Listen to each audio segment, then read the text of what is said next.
Hello. इस बारिश के मौसम में शाम की चाय के साथ भुने हुए मखाने और पीनट्स खाने का अपना अलग ही मज़ा है। आपने मखाने और मूंगफली कई बार भुने भी होंगे, लेकिन आज मैं आपको एक ऐसा हैक बताऊंगी कि ये भुने हुए मखाने और मूंगफली आप कितनी देर भी प्लेट में बाहर रख दें पर ये सौगी नहीं होंगे। तो इसलिए आज आप ये मखाना और मूंगफली भूनने का वीडियो पूरा एंड तक देखिएगा और चाय के पहले सिप से लेकर आखिरी सिप तक क्रिस्पी एंड क्रंची मखाना मूंगफली का आनंद उठाइए। तो चलिए सबसे पहले हम मूंगफली भूनते हैं। आमतौर पर तो लोग कढ़ाई में ही थोड़ा सा घी डालकर उसमें मूंगफली भूनते हैं और मूंगफली के दानों के चटकने से उसके भुन जाने का अंदाज़ लगाते हैं, लेकिन मेरा अंदाज़ इसमें गड़बड़ हो जाता है। कभी मूंगफली कच्ची रह जाती है और कभी ओवर रोस्ट हो जाती है, तो इसलिए मैं माइक्रोवेव पर ज़्यादा भरोसा करती हूँ। इसमें टाइम सेट रहता है, तो इसलिए मूंगफली के जलने या कच्चे होने का कोई डर ही नहीं होता है। तो इसके लिए सबसे पहले हम मूंगफली पर 1 चम्मच घी डालकर उसको सिर्फ 30 सेकेंड्स के लिए माइक्रोवेव में रखकर ऑन कर देते हैं। इतनी सी देर में मूंगफली और उस पर डाला हुआ घी हल्का सा गर्म होता है। फिर इसको हम चम्मच से चला करके पूरे में अच्छी तरह से फैला देते हैं। ये मूंगफली के दाने मैंने फ्रीज़र में रखे हुए थे, इसलिए अभी 30 सेकंड में इस पर का घी बहुत अच्छी तरह से गर्म नहीं हुआ है और दाने आपस में चिपके हुए हैं। लेकिन नेक्स्ट स्टेप में ये अच्छी तरह से गर्म भी हो जाएंगे और रोस्ट भी हो जाएंगे। अब चम्मच से अच्छी तरह ऊपर नीचे चला लेने के बाद इसको हम फिर से दोबारा माइक्रोवेव में रखेंगे और इस बार 3.5 मिनट का टाइम सेट कर देंगे। तो जब तक इधर माइक्रोवेव में मूंगफली रोस्ट हो रही है, तब तक हम इसके लिए थोड़ा मसाला तैयार कर लेते हैं। इसके लिए हम सबसे पहले लेंगे जीरा, जीरे का आधा महीन वाला सौंफ और सौंफ का आधा अजवाइन, साथ में 8-10 दाने काली मिर्च के रहेंगे और फिर इसको हम बहुत हल्के हल्के रोस्ट कर लेंगे। मैं अक्सर कुकिंग शोज़ में देखती थी कि बड़े बड़े शेफ़ आते हैं और मसाला भूनने के लिए वो हाथ से ही भूनना शुरू कर देते हैं। मुझे बड़ा ऑड लगता था कि ये कैसे इस तरह से मतलब गंदा काम कर लेते हैं। हम लोगों ने तो कभी भी ऐसे बिना स्पैचुला के हाथ डाल के कढ़ाई में कभी कुछ भूना नहीं। लेकिन एक दिन मुझे खुद से ही रियलाइज़ हुआ कि असल में मसालों को बहुत ज़्यादा भूनना नहीं होता है। तो हाथ से भूनने का सिग्निफिकेंस ये है कि जब तक हाथ कढ़ाई की आंच को सह ले रहा है तभी तक भूनिए, उसके बाद तुरंत फ्लेम ऑफ कर दीजिए। इतनी आंच में मसाले एकदम परफेक्टली रोस्ट हो जाते हैं। अब फ्लेम ऑफ करने के बाद से हम मसालों के ऊपर डालेंगे कसूरी मेथी और सूखी हुई पुदीने की पत्तियाँ।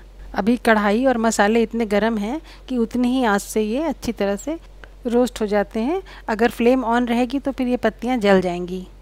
इन सब मसालों को आपस में अच्छी तरह मिला लेने के बाद अब हमें इसमें ऐड करना है थोड़ी सी हींग, अमचूर पाउडर, थोड़ा सा नमक, काला नमक, अच्छे से रेड कलर के लिए लाल मिर्च पाउडर और वाइब्रेंट कलर के लिए हल्दी, साथ में घर का बना हुआ गरम मसाला। वैसे इस मसाले में पहले मैं एरोमेट सीजनिंग पाउडर भी डालती थी, लेकिन जब से पता चला कि इसमें MSG होता है तब से मैंने तो छोड़ दिया है। अगर आपका मन अलाउ करे तो आप डाल सकते हैं। अब इस मसाले में हल्की सी मिठास देने के लिए हमें इसमें चीनी डालनी है, लेकिन अगर हम चीनी का एज सच पाउडर बनाकर डाल देंगे तो वो मॉइस्चर कैच करके पूरे मसाले को गीला कर देगा। इसलिए हम चीनी को कैरामलाइज कर लेंगे और उसके बाद से जब वो सूख कर एकदम बिल्कुल कैंडी की तरह से क्रंची हो जाएगी तब हम उसका पाउडर बनाएंगे। अब ये 2-3 मिनट में चीनी का कलर बिल्कुल चेंज हो चुका है। ये मेरा पैन ब्लैक है ना, तो मुझे ठीक से समझ में नहीं आ रहा था। मैंने वाइट बैकग्राउंड लगा कर देखा तो मुझे समझ में आया कि हाँ, अब ये चीनी अच्छी तरह से येलोइश ब्राउन हो चुकी है और अब इसको थोड़ी देर के लिए ठंडा होने के लिए छोड़ देंगे। मैंने शुरू में आपसे कहा था कि मैं मूंगफली और मखाना भूनने के लिए आपको ऐसी ट्रिक बताऊंगी कि वो सौगी नहीं होंगे, तो वो असली खेल अब शुरू होने वाला है। देखिए, अभी हमने 1 राउंड में मूंगफली का पानी उड़ाया है। अभी हम इसको दोबारा 2.5 मिनट के लिए फिर से माइक्रोवेव में रोस्ट करेंगे।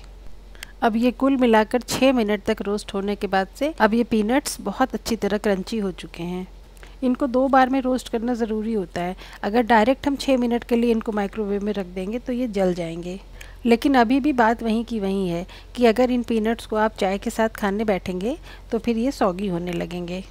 तो इसलिए इन रोस्टेड पीनट्स को हम कढ़ाई में डालकर धीमी आंच पर 5-6 मिनट तक और भूनेंगे। इससे ये होगा कि अब ये पीनट्स कितनी भी देर तक रखे रहें सौगी नहीं होंगे। ठीक इसी तरह से हमें मखाना भी भूनना है, लेकिन मखाने चूँकि खोखले होते हैं इसलिए इनका भूनने का टाइम बहुत कम होता है। तो इसके ऊपर हम 3-4 चम्मच या जितनी भी आपकी मर्ज़ी हो घी डाल दीजिए पीनट्स में तो अपना खुद का ऑयल होता है, इसलिए उसमें हम घी कम डालते हैं। अभी मखानों को हम घी डालकर फर्स्ट राउंड में सिर्फ 30 सेकेंड्स के लिए माइक्रोवेव में रखकर ऑन करेंगे। अब यहाँ पर देखिए जो हमने चीनी को कैरामलाइज़ किया था ये अच्छी तरह से सूख चुका है, तो इसको हम निकाल करके अलग रख लेंगे। अब हमने शुरू में जो मसाले भुने थे उनके ऊपर से ये कैरामलाइज शुगर डाल करके इन मसालों को हम अच्छी तरह से ड्राई ग्राइंड कर लेंगे। अब भुने हुए मखानों को सौगी होने से बचाने के लिए जैसे हमने पीनट्स को दोबारा से कढ़ाई में डालकर देर तक धीमी आंच पर भुना था, ठीक उसी तरह से हम मखानों को भी धीमी धीमी आंच पर कम से कम 10-15 मिनट तक धीरे धीरे भूनते जाएंगे। इतनी देर तक धीमी आंच पर भून लेने के बाद फिर मखाने कभी सौगी नहीं होंगे। तो अब हम आपको दिखाते हैं कि 5 स्टार होटल्स में मसाला पीनट्स सर्व करने के लिए उसमें क्या क्या डाला जाता है। इसके लिए सबसे पहले हम एक छोटे से प्याज को लेकर के बारीक बारीक काट लेंगे। बहुत ज़्यादा बारीक काटने की ज़रूरत भी नहीं है, थोड़ा मोटा होगा तो भी चलेगा।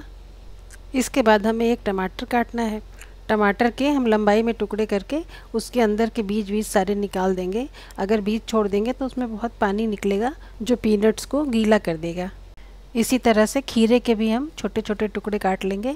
अगर अंदर बीज बहुत महीन महीन है तो उसको रहने दीजिए, और अगर मोटे बीज हों तो उसको निकाल दीजिए, वरना बड़ा पानी छूटेगा। अब इसी तरह से अगर आप तीखा पसंद करते हो तो 1 या 2 हरी मिर्चें भी लेकर के बारीक काट कर रख लीजिए। और फिर हरी धनिया तो खैर हर प्रिपरेशन की जान है, वो तो डालना ही डालना है। तो हरी धनिया भी बारीक बारीक काट कर एक अलग प्लेट में आप रख लीजिए। अब इन सारी चीज़ों को हम रोस्टेड पीनट्स में मिक्स कर देंगे। अब जो आपने स्पेशल चाट मसाला बनाकर रखा है वो 3-4 चम्मच चाट मसाला इसके ऊपर डाल दीजिए। थोड़ा सा नमक, 1 चम्मच के करीब नींबू का रस, ये सब चीज़ें इस भुने हुए पीनट में अच्छी तरह मिला दीजिए। अब यही चाट मसाला डालकर हम मखाने भी तैयार करेंगे।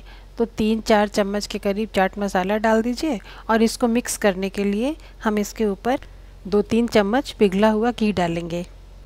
अब चूंकि ये मखाने भी सूखे सूखे हैं और चाट मसाला पाउडर भी सूखा हुआ है, इसलिए बिना घी डाले हुए इसके आपस में अच्छी तरह से बाइंडिंग नहीं होगी। घी डालने के बाद इसको चम्मच से और फिर हाथों से अच्छी तरह से मसल कर मिला दीजिए, तो मखानों में मसाला अच्छी तरह से मिक्स हो जाएगा। इन मखानों को हमने धीमी धीमी आंच पर काफ़ी देर तक भूना है ना, तो इसलिए ये सौगी भी नहीं होगा। वैसे तो 5 स्टार होटल्स में ये मसाला पीनट और मसाला मखाना ड्रिंक्स के साथ सर्व किया जाता है, लेकिन हमारी ऐसी किस्मत कहाँ।